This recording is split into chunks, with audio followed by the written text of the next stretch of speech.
everybody, and thank you for tuning in to Nizzy Sports Chat. I am your host, Nizzy, and in this video, you guys, we're going to be doing a little game preview of the upcoming matchup between the Toronto Raptors and Los Angeles Clippers here tonight, you guys. The last game of the road trip for the Raptors here before they head back home for a matchup versus the Lakers on Friday. Obviously, dusted up the Lakers in the matchup on Monday there, you guys, by a final score of 114-103, getting out to that huge lead versus the Lakers. Closed that one down pretty early in that game. Obviously, the Lakers made a little bit of a push in that fourth quarter trying to make a comeback there. But too little, too late. The Raptors held on for the victory for 4 in a row here, improving their record to 38-30 on the season, you guys. Looking for their 5th win in a row tonight versus the Clippers.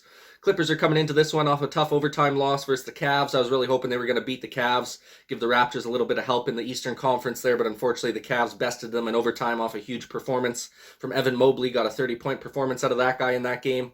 They lost 120-111 in overtime, like I said.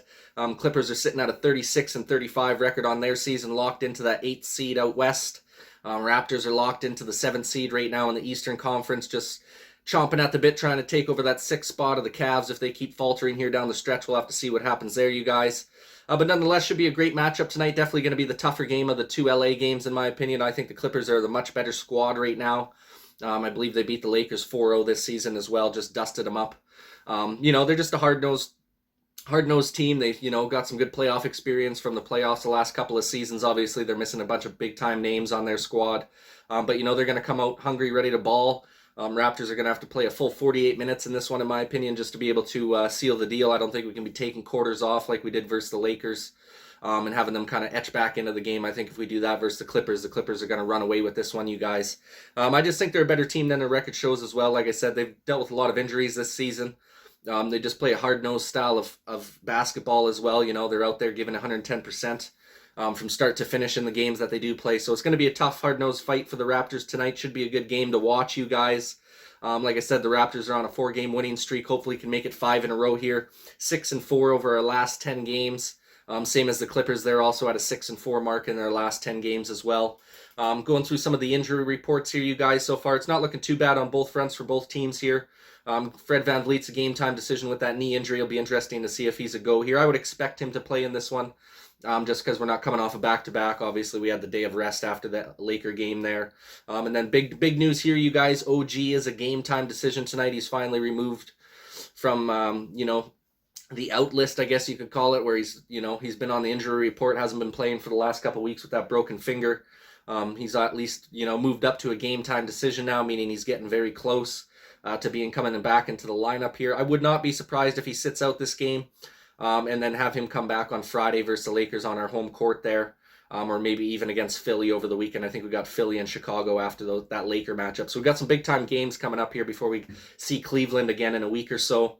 So it's going to be huge to have OG back in the fold here, get him kind of into a rhythm as well, as this end of the season is coming to a head here.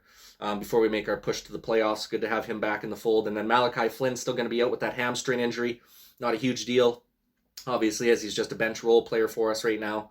And if Fred's playing, then, it doesn't hurt as bad having Malachi Flynn out. Obviously, if Freddie's a no-go for this game, having both of our starting and backup point guard out doesn't help that much. But we have been playing pretty good with that 6'9", big lineup there with Delano Banton at the point coming off the bench, and have Scotty Barnes kind of running a point forwards position as well out on the floor. He's been doing a great job of that as of late as well. Then over to the injury report for the Clippers, you guys, obviously, most of the guys on this report have been out for most of the season already, like Kawhi Leonard, obviously still out with the ACL. Paul George is done for the season with his elbow surgery. Norm Powell is out with a foot injury right now. He's been out for the last few games, I believe. And then you got Scrub, who's out for the season with a toe injury. So nothing new really on the injury front for the Clippers. Bunch of guys who have been out for the last while already, still not able to go in this one. And they've been relying on a lot of their role players and bench players anyways for most of the season. Like I said, they really haven't had their stars available for most of the year, just dealing with all the injury woes that they have been dealing with. So nonetheless, they're used to playing with, the lesser talent on their squad. They just come in hungry, ready to roll. Reggie Jackson's had an outstanding season. He's looked really good for them, just leading the team, doing all the dirty work for you. His shot-making abilities absolutely incredible as well. So we're going to have to keep an eye on this guy throughout the game. Don't want to get him getting on a hot streak there, because he could easily throw up a 30-piece on you pretty quickly if you let him get rolling.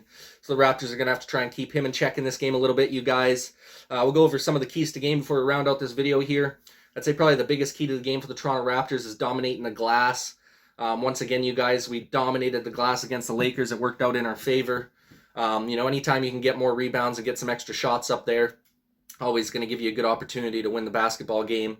We've been doing a phenomenal job on the offensive boards. Pretty much the entire season. I want to say we're second in the league right now on the offensive glass. So we're one of the top teams, getting those offensive rebounds. We can continue that trend tonight. And steal a few extra possessions out of the Clippers. That would be huge for our success down the stretch to try and win this game, you guys. Another key to the game I got for the Raptors here is obviously attacking the paint. We don't want to settle for jump shots the entirety of the game. Want to make sure we're getting down low in the post, banging down with the big trees down low there. Try and get Zubac into some foul trouble early on if we can. I think Pascal's going to have a mismatch all night long down low in the post, being able to really take advantage of the situation down there. I think Scotty Barnes, definitely same thing. He's really maximized his post game lately in the last couple weeks since we've been out of the All-Star break. I'd love to see him continue to drive down into the paint and try and get those easy buckets around the rim. He's got a really nice post game for a rookie, so I'd love to see him getting down in the paint and creating some havoc down low in the post there. And then the last key to the game I got for the Raptors, you guys, like I said earlier on in this video, is just playing a full 48 minutes here. Don't take any quarters off. Don't, if you get up to a 10 or 15 point lead, don't kind of start playing lackadaisical and expecting that you've won the game already. Kind of what happened versus the Phoenix Suns there. Thank God we were able to hang on in the fourth quarter. But we had that, 14-point lead or so after 3. They were able to come back and actually take the lead from us in the fourth. Thank God we were able to hang on and throw a few punches back and retake that lead for the victory there. And then same thing versus the Lakers, right? Raptors had a great lead, kind of allowed the Lakers to come back into it in the second half there. And the game got a little bit closer than what we would have liked to see. Obviously, when you get off to a hot start there on a 30-6 run to start the game, you definitely don't want to get too close there at the end of the game. So I think that's the big thing for the Raptors, you guys, just making sure that we close out games a little bit better and making sure we're playing consistent effort for a full 48 minutes. I think we'll be just fine in this one to get our 5th win in a row. We want to do a score prediction here. I'll probably go, I think it'll be a bit of a lower scoring game just with the defense of these two teams.